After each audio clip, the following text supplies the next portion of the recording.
If you're already doing radio frequency, I'm sure you can improve by doing this. And if you're new to it, it's a great place to start.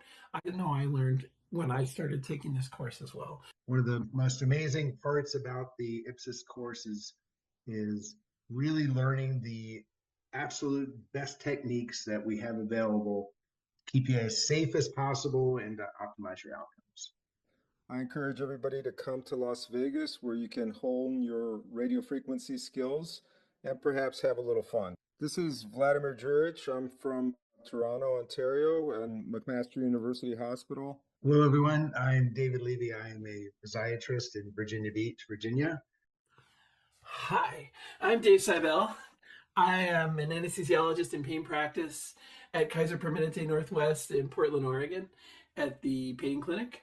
I am the course director for the radio frequency course in Las Vegas, and I'm very excited to be going back. Last year, I had the opportunity to be course director in this venue. It is fantastic. It's a great place to learn and to have a good time. The support staff are terrific. The faculty for this course is absolutely fantastic. Learn, have fun in Las Vegas. Looking forward to seeing you there. Bye-bye.